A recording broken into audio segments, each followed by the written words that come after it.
Hey guys, Cal here bringing you another video. This one is going to be sneaky goblins, but we're going to be doing a war attack here. We're going to be showing you how to hit up in CWL. As you can see, I'm against a Town Hall 15, which we're going to try to 2-star here. I will say, we are lucky enough to have a 0 CC. And we're going to be taking advantage of that by using a flame flinger here and really trying to take out as much of the base percentage-wise before heading in.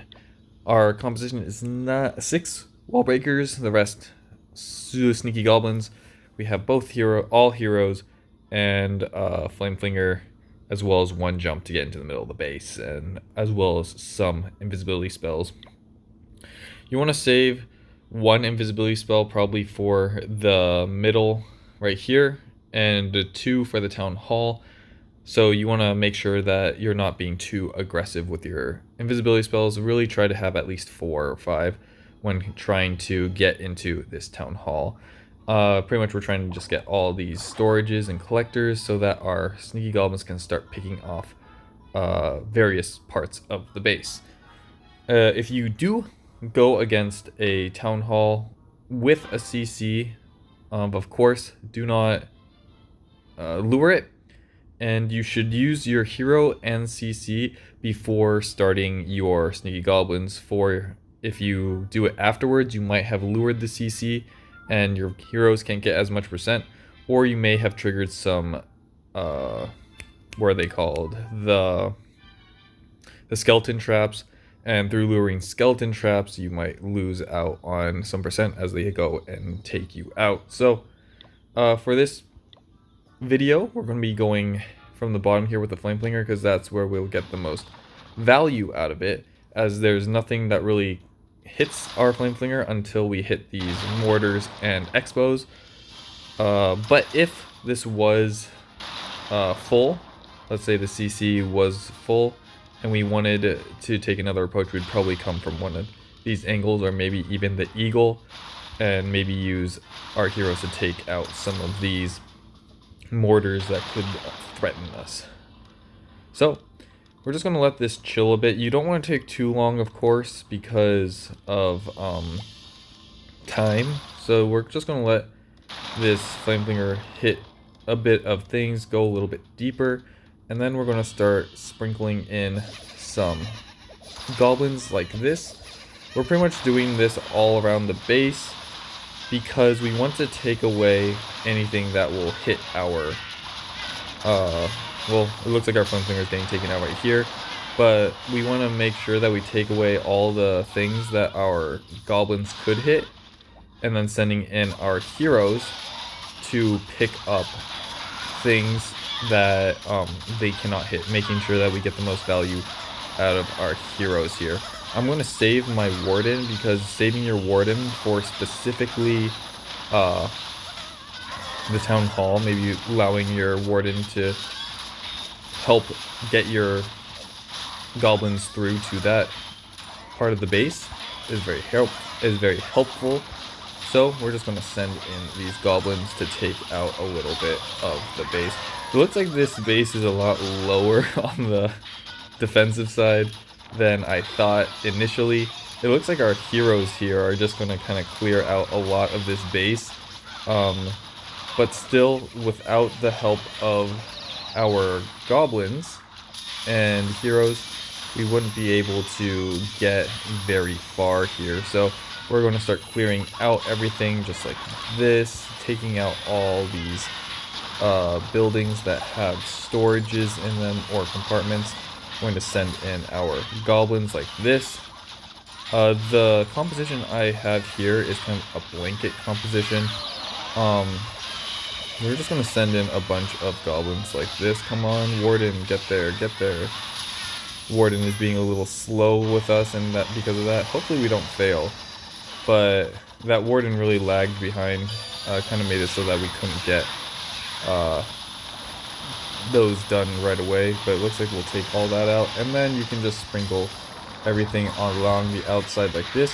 If we were a little bit faster, we honestly might have been able to 3-star, but we're just sending everything in right here, mostly to just get as much percent as possible when we close out this base. So that is going to be that attack here. Pretty simple, got the 2-star on Town Hall 15, but even with a lowly upgraded Town Hall 15, sometimes it can be difficult to get that 2-star. But I feel like even without needing those extra, because of the power that we had to overpower that base, we definitely didn't need to use goblins to get that 2-star. But because of that, let's go hop into a base out in the wild and see if we can find a Town Hall 15 or a high upgraded base that we can kind of show this as an example of. Can't promise we'll find anything. If not, if we don't find anything in the next ooh, this is a lot of loot. We'll just do a farming raid. So we're going to see if we can find a Town Hall 14 or higher. And if we can find one, we'll definitely hit that. And if we can't, we'll just do a farming base. We'll go 5 more after this, so 5. Ooh, now it's going slow because it knows. Okay, 4, 3. Okay, here we are. So this base will be quite difficult. And the reason why I say this is a farming base, so we have a lot of core buildings, but we do have some good flame flinger value over here. So we're just going to start off over here, and I forgot to mention this, and that's kind of why we didn't get that much value from our flinger, is you want to use your goblins kind of in the beginning like this to see if there are any Teslas around. And once you kind of clear out and know that there are no more Teslas, then we can start making our way into this base. But see, we have all these little sections here for trying to get into these collectors. What I did right there was a mistake. There could have been something in here. I was getting a bit antsy. Make sure that you are aware of when you may or may not be making mistakes, because through making mistakes and understanding where you went wrong will help you, of course, in the long run to not make those mistakes. And yeah, not making mistakes is better.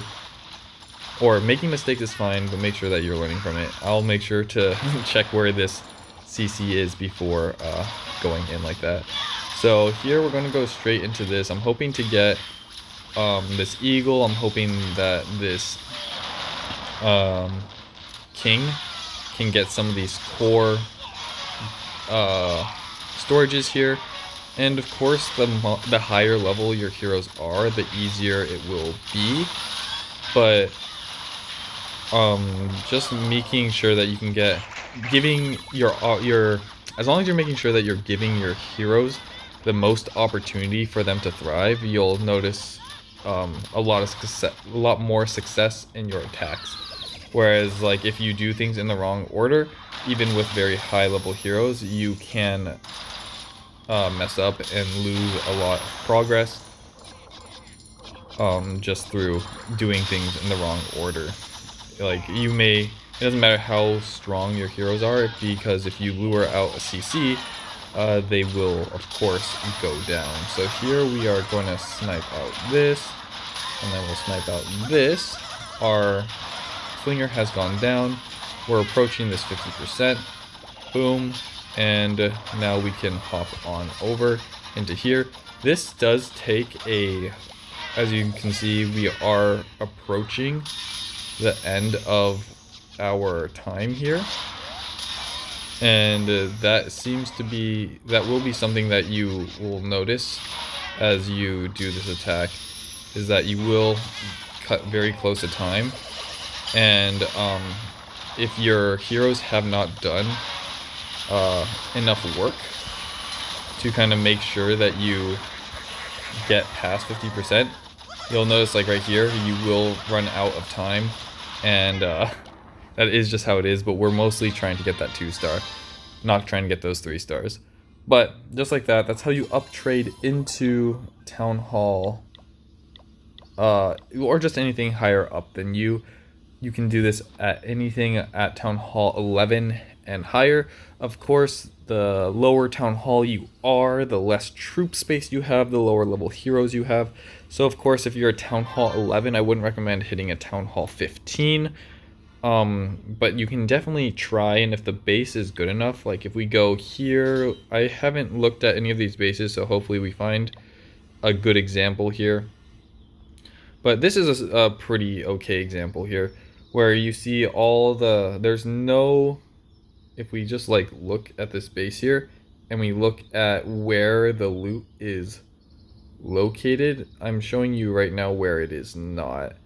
And because all that area that I just marked up right here, because all this looks like there is nothing that can be targeted by your goblins, that means that you'll use up very little space taking out, or very little troops and spells taking out these key resources that are on the outside. So the more loot that is on the outside, the better. Like this one would be harder to hit than the previous one because of how core orientated this base is. And if we keep on looking, it looks like there isn't a lot of good examples here. But some bases, they have everything on the outside, and those bases are bases that you should be targeting with your sneaky goblins. Like here we have a lot of outside storages, and without even needing to use wall breakers, it looks like we'll need a wall breaker for right here and right here. And for the town hall, all you need is a jump. So just identifying that you won't need that many wall breakers and taking less and bringing more sneaky goblins will of course also increase the likelihood that you will get that 50% or higher. So hopefully you all did enjoy the video live attack. There's going to be more sneaky goblin farming coming soon. As you see, we are running these guys down, and we're probably, after CWL, going to consider sending ourselves to Town Hall 14. But in the meantime, we of course need to get this Town Hall up there. So if you are excited for Town Hall 14 content, if you're excited for Sneaky Goblin content, if you're excited for Rush content, we are doing all of that, and I hope to see you in the next video. Peace.